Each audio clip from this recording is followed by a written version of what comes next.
4 kejanggalan tewasnya Brigadir Esko, firasat ibu benar, luka sayat, organ tubuh ada yang hilang. Kasus kematian Brigadir Esko Fascarelli, anggota Intel Polsek Sekotong, Polres Lombok Barat, Nusa Tenggara Barat, NTB, masih menyisakan berbagai tanda tanya yang belum terjawab hingga kini. Kejadian tragis ini tidak hanya mengguncang dunia kepolisian setempat, tetapi juga meninggalkan luka mendalam bagi keluarga korban yang yakin bahwa pelaku pembunuhan sadis terhadap Brigadir Esko bukanlah seorang diri. Dalam proses penyelidikan yang berjalan, Polda NTB telah menetapkan 1 tersangka resmi atas kematian Brigadir Esko. Sosok tersebut adalah Bribtu Rizka Sintiani, istri korban sekaligus rekan sejawatnya di kepolisian. Pada tanggal 19 September 2025, Bribtu Rizka resmi ditahan setelah ditetapkan sebagai tersangka dalam kasus pembunuhan yang menimpa suaminya. Ibu dari 2 anak ini diduga kuat menjadi pelaku yang menghabisi nyawa Brigadir Esko dengan cara yang kejam. Tubuh korban ditemukan dalam kondisi terikat di sebuah kebun yang terletak di Dusun Nyur Lembang, Desa Jembatan Gantung, Kecamatan Lembar, pada Minggu, 24 Agustus 2025. Penemuan jasad tersebut menjadi awal mula dari rangkaian penyelidikan yang terus berjalan hingga kini. Meski sudah ada tersangka yang ditahan, keluarga korban masih belum merasa puas dengan perkembangan kasus ini. Mereka meyakini bahwa ada pihak lain yang terlibat dan belum terungkap. Pengacara keluarga bahkan mulai mengungkap sejumlah kejanggalan yang terdapat dalam penanganan kasus ini, menambah kecurigaan bahwa masih ada fakta-fakta penting yang belum terungkap sepenuhnya.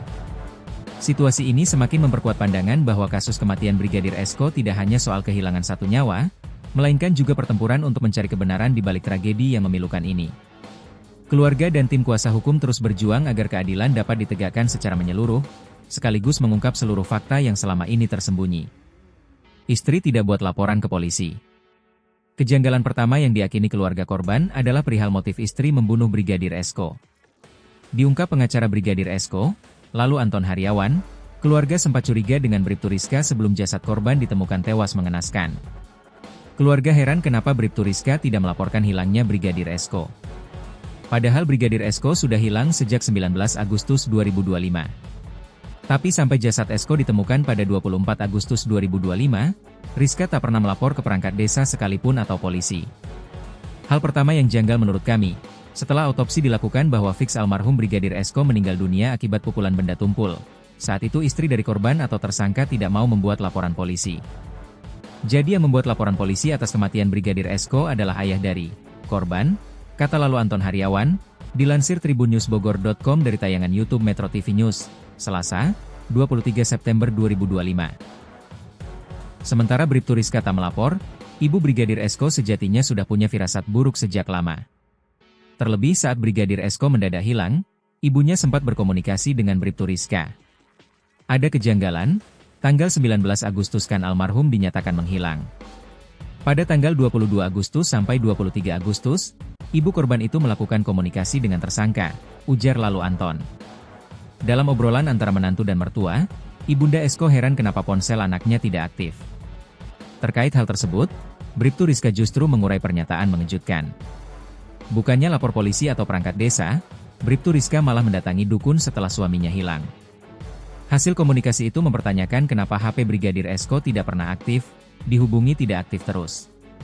Tersangka menyampaikan ke ibu korban, saya akan mencoba mencari orang pintar, dukun, setelah saya mencari, katanya, Brigadir Esko ada di pantai Bangko-Bangko, sekitar 50 km dari TKP, kata lalu Anton.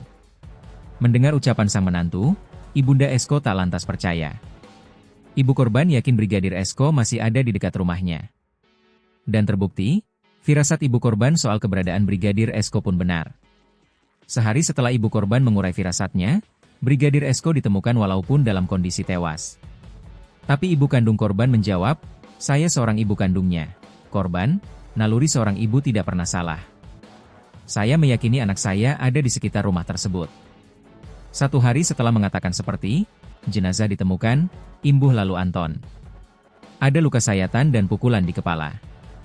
Kejanggalan kedua adalah terkait jumlah pelaku yang membunuh Brigadir Esko. Keluarga yakin yang menghabisi nyawa Esko tak cuma istrinya saja. Dugaan tersebut diurai keluarga korban karena melihat temuan di TKP dan jenazah Esko. Saat penemuan jenazah itu sekitar 12 meter dari rumah almarhum. Ada sayatan pisau di lengan kiri Brigadir Esko dan pukulan benda tumpul di belakang kepala. Kami meyakini naluri manusia yang ingin hidup kan melakukan perlawanan. Maka kami meyakini tidak mungkin seorang perempuan memiliki kekuatan fisik untuk melakukan pembunuhan atau penganiayaan seorang diri, ujar lalu Anton. Keluarga sempat melihat ada luka bekas perlawanan dari Brigadir Esko. Menurut keluarga, ada banyak pelaku dengan peran berbeda-beda di balik pembunuhan Brigadir Esko. Bukti pisau di sebelah kiri itu bukti Brigadir Esko sempat melakukan perlawanan. Maka kami meyakini kasus pembunuhan Brigadir Esko tidak dilakukan tunggal oleh tersangka R. Kami meyakini banyak yang membantu, membawa jenazah dari eksekusi awal jenazah, melakukan ikat tali di leher Brigadir Esko, terus yang melakukan penghilangan barang bukti, percakapan chat di HP Brigadir Esko, ungkap lalu Anton. Pengakuan mertua janggal. Selanjutnya, kejanggalan ketiga di balik kematian Esko adalah terkait cerita mertuanya. Untuk diketahui, orang yang pertama kali mengetahui Brigadir Esko tewas adalah ayah mertuanya sendiri, Ha Saihun. Saihun sempat menceritakan detik-detik dirinya menemukan mayat Brigadir Esko. Awalnya pada hari Minggu tanggal 24 Agustus 2025 itu Saihun hendak mencari ayahnya yang hilang. Namun Saihun malah menemukan jasad Esko dalam kondisi memilukan yakni tergantung dengan tali. Awalnya saya nyari ayam ini sudah hilang 1 hari. Saat saya cari ayam ini dan saya lihat tali dari jarak jauh, saya penasaran firasat saya mungkin ada bangkai. Tahu-tahu bau amis semakin mendekat dan saya temukan jasad Esko, kata Saihun dilansir tribunnewsbogor.com dari Tribun Lombok. Yang membuat pengakuan Saihun janggal adalah soal penyebab kematian Esko. Kata Saihun, Esko meninggal karena mengakhiri hidup. Korban, Brigadir Esko, baik, nggak ada musuhnya di sini apalagi sama istrinya, nggak pernah saya lihat dia berkelahi. Jadi kami di keluarga ini tidak percaya kalau dia meninggal, mengakhiri hidup, ujar Saihun. Belakangan terkuak dari hasil penyelidikan, Brigadir Esko tewas karena dibunuh. Organ tubuh korban ada yang hilang. Kejanggalan keempat kasus pembunuhan Esko adalah terkait dugaan adanya organ tubuh korban yang hilang. Ayah kandung Brigadir Esko, Samsul Herawadi sempat menceritakan temuan baru yang membuatnya terkajut. Samsul menyebut bahwa diduga ada organ tubuh Brigadir Esko yang hilang. Kalau ditanya hal kejanggalan sangat banyak karena ada anggota tubuh, organ tubuh yang hilang, kata Samsul kepada Tribun Lombok. Lebih lanjut, Samsul juga menyoroti luka di tubuh Esko. Diungkap Samsul luka tersebut bukan cuma luka biasa melainkan bisa jadi petunjuk penyebab kematian Esko. Ini bukan luka. Ini hilang organ tubuh. Bukan luka. Namanya luka itu bekas cuma tidak hilang. Jadi di situ luka itu hilang, bukan luka, pungkas Samsul.